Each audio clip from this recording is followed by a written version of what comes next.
ZEALED FUJOSHI. So I review manga and manhwa series. So how are you today, and can you say hello to a lot of my listeners who are Fujoshis and Fujoshis? Of course. Hi, I'm doing great today. I just got done signing some BL, as a matter of fact. So I'm doing fantastic. Hi guys. I hope you guys are doing just as well as I am. So how do you like Anime Central so far? Oh, I've been an attendee for, I want to say, upwards of 6 years or so, almost 7 years. I started coming in 2014 or 15, and ever since it's just been every year I want to try at least touch what's going on there. A lot of my friends are here, and I'm having a blast. It's a huge convention. There's all kinds of stuff to do.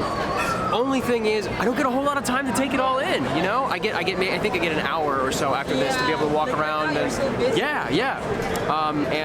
but I do get some time to actually walk around and take the stuff in, which is great. I always go back with some souvenirs and a lot of gifts from fans. It's fantastic. Have you tried all of our famous Chicago foods so far? I think, yeah, over the periods of me being here, I've done deep dish, I've done hot dogs, I've done, we went to Fogo de Chao last night, all kinds of really good iconic Chicago cuisine, and it's fantastic. I went to culinary school for a year, so I absolutely love taking in local cuisine. It's great. And local beers, too. There's a new brewery here. Yeah? No, I haven't. In Rosemont. Oh my gosh. Yeah, it's a brand new brewery that just opened up. I'll look it up and see if I can't get anything imported or something like that. Okay. So like, you portrayed a diverse range of characters, from the Legoshi from Beastars. Yeah. And the formidable, of course, Kokushibo from Jerusalem. Yeah. And then, of course, a lot of my listeners loves you for our bisexual king, Akihiko Kaji. Yeah, yeah. So like, how do you approach this like distinct personalities that this character, they're very different. So how do you approach it? Well, it all starts with the text. It all starts with like the manga or the script that I'm given or something like that, and it's finding the story in that text and seeing what I can do to further enhance that story, because like it's never about me, it's never really even about just the character, it's about what we can do together as a director, engineer, and voice actor to kind of bring these characters back to life, you know, because once we take the Japanese out, it loses a lot. And especially when you're doing a preview or something like that, it's kind of hard to listen to that like silent. So we bring a lot of cool stuff. I myself am bisexual, so it's nice to be able to, yeah. That's why I don't want to say it's easy, but that's why I feel seen. I feel like there's representation there, and I feel like being able to be the guy that does that is an honor, a privilege. It's very scary sometimes, because I know there are people who are just like me that want to see it done right, and I try to do it as right as possible. Akihiko, I think, was a very good example of that. And the director, David Ball, absolutely knocks it out of the park. He's fantastic to work with, an incredible human being, and he is very sensitive to that sort of thing. He's very sensitive to that sort of thing. Absolutely. How you guys did that on Griffin, oh my god, I can keep rewatching it. I would cry every single time. Yeah, and it's not shying away. Like I said with Skate as well to some extent, but mostly with Given, it is Japan giving us the 50-yard line, right? And then we have to take it all the way to the field goal, because there's a lot of stuff you just can't say publicly in Japan.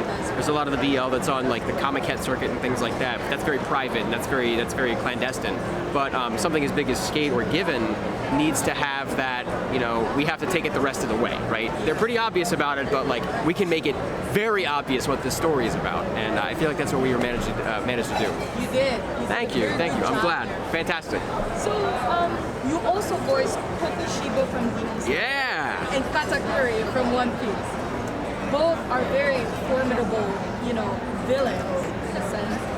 How do you tap into their menacing personas to create such an impactful performance, which is very different from Legoshi and also Akihiko, right? Right. So, when I was in college, we backstage during a lot of the stage shows that I would do. I would have this pseudo like radio show call-in thing where I would just be backstage in the dressing room, no tech or anything like that, but I would act like a radio announcer, and Slowly that started to evolve into a different kind of like a villainous anime voice. It was very deep and resonant and things like that. And eventually I was just like, this is something I kind of want to maybe try out. And every time I did it for people, they're like, oh my god, you should do some anime or something like that. And getting the opportunity to audition for those characters alone was amazing. But being able to sit down in the booth and actually lean into all of that stuff and really chew the scenery with a lot of these villains, because with anime, it's animated, so you have to be a little bit over the top, but still skirting the line at just a little bit so that it remains cinematic and like real and feels very intimate.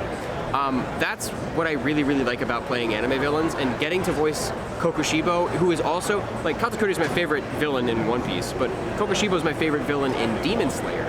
And it's another opportunity as a fan to be like, this is what I want to do, but also realize that like this is a lot of pressure. There's a lot of people who want this to sound good, and if it doesn't sound good, they'll let you know on TikTok, or they'll let you know all over the YouTube comments. So making them distinct and different is actually a lot of the animators, because the animators, they take it halfway. Again, it's a lot about passing the baton in this industry, and a lot of the voice that you've already had in your head for Kokushibo is kind of just how he looks, right? Mm-hmm. And making sure that the voice sounds right coming out of it is just my job.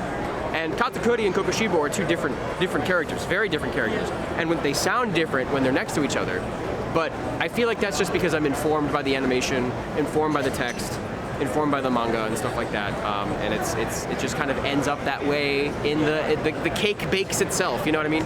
Like speaking of cake, like my favorite Katakuri scene. Yeah, the donuts. I love the donuts. I love them. I was so nervous to do that too, because the Japanese version is hilarious, and I'm like, this has to be equally funny. I also want to show that I can sing a little bit, so maybe I'll throw in some vibrato or something like that. Yeah. But it was so much fun because I had the opportunity to work with Nazi Tarsha, who is another fantastic actor, and we got to shop around what we both wanted for Katakuri, because he's a super big fan of One Piece as well, super big fan of Katakuri, and I got to pick his brain and he got to pick mine, and we kind of like distilled everything we wanted about the character into my performance, and it wouldn't sound the same without Nazi.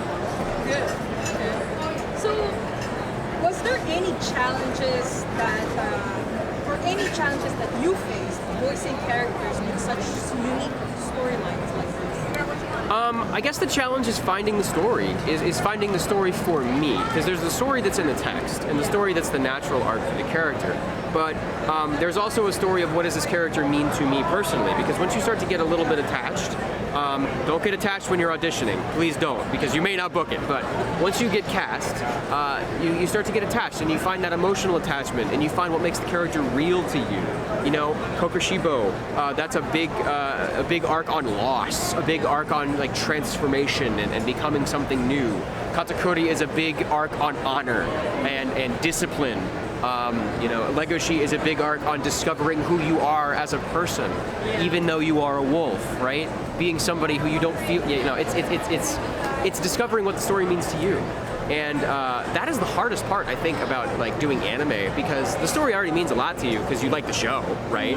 But if you don't get cast as your favorite character, you have to be like, all right, what does this character mean to me? How do they work for me? So yeah, I feel like that's the crux of it. Since you, like you said, you have portrayed a lot of characters that has a very passionate, and dedicated fan base, right? Can you share any memorable encounters you've had with fans? Oh my gosh, people giving me donuts for Katakuri. I love that. That's fantastic. I love donuts, just like the character. Some of the fan interactions. I love going to furry conventions. The furry community has been fantastic. As a matter of fact, they have made it so that I didn't have to move back home from LA. As soon as I got cast as Legoshi, I had about 2.5 months, 3 months of like financial runway before I was done. And I got cast. I was really living very meager for a little bit, and then the show came out, and then I started streaming on Twitch, and they were the ones to pay my rent. They made it so that I didn't have to move back home. I was dirt poor. I was broke, and sleeping on the floor and stuff. So eating beans out of a can. Distinctly remember eating beans out of a can. I'm just like, what is this? What is my life right now? But they made it so that I had food and a roof over my head for the period of time so that I could start the momentum back up and make sure that I could support myself. And I wouldn't be here without the furry community. I would not. They are fantastic people. With such, again, diverse portfolio of characters, is there any specific role or performances that holds a specific place in your heart? If so, what makes it so significant for you? Not to get too sad here, but my mother passed away a couple of years ago to a heart attack. And she will never, this was right as I started to get roles in book like career-defining things. And she will never get to see any of that. And that was a really hard thing for me to process as like a career actor, and calling my mom every day and being like, I don't know what I'm doing, and it's like, she's a nurse, she didn't know what to tell me. So, booking Legoshi was a big deal to me because that was the role that I booked it, and then she died, and then I had to go in and record. And it was very hard. I managed to get through it, everything that I did in that show, I think, had a little bit of her in it too. And it was a very, you probably shouldn't do this as an actor, but it's something that just happened. It was a very good coping mechanism. It was a way for me to pour out a lot of my emotions in a way that was very healthy, a way that made me some money, and a way that people really resonated with. That show came out and people really praised my performance, and I couldn't believe them for a period of time because I'm like, this was just my therapy, right? But I'm really glad that it came out the way that it did. I'll be perfectly honest with you. I've never been a furry, but when I saw Beastars on Netflix, I tried it. I have a personality where, like, you know what? I'm not gonna judge it until I actually watch it myself. I don't want to hear other people. I want to try it myself. Right. Your portrayal of Legoshi really got me. Thank you. And it's so amazing. And I'm not even a furry. I enjoyed that show. I really did. And like, you know why you enjoyed it? Because it wasn't written for furries. It was written for people like you. It was written for anime fans and manga fans. It was written, it's just a well-told story that just so happens to be about a wolf and a bunny. Like, it's just like, Robin Hood is a story that's been going on for thousands of years. And they made an animated Robin Hood with a fox in it, and suddenly it's a furry thing. So, yeah, it's just a really well-told You also story. bring out Legoshi so well. Thank you very much. I acted my butt off from that one, so thank you. I'm glad it showed. So, finally, this is my last question. What upcoming projects or roles can we look forward to hearing you in? And is there anything else you'd like to share with your fans? Yeah, I can't tell you the name of any of it, but I'm playing the villain in a AAA action game that's coming out soon-ish. I don't know. I haven't seen anything about it, but I'm playing a major villain in a video game soon. I'm doing some anime work that you guys will hear about soon enough. You'll see me announce that stuff on my Twitter. If you want to keep up with everything that I'm doing, at I'm Mr. Transistor on Twitter. And I have recently, in the last 6 months, become a VTuber. Alpha Anarchy on Twitch. We got a really, really successful community going. I have a rock band with that VTuber that is on Spotify. Look up Midnight Howl on Spotify. We got a couple songs out, and we're trying to get the word out. We got in mid-June, we're gonna have our whole album come out, so it's gonna be very exciting. I can't wait to share that with you guys. Well, Jonah, thank you so much for CeeCee. This interview with me. I know you're very busy. I hope you're always got time. We can make time. I hope you're enjoying your Anime Central, and I hope to see you soon. And I hope Godspeed for more success for you. Thank you so much, CeeCee. It's been a blast. I really appreciate it. Thank you.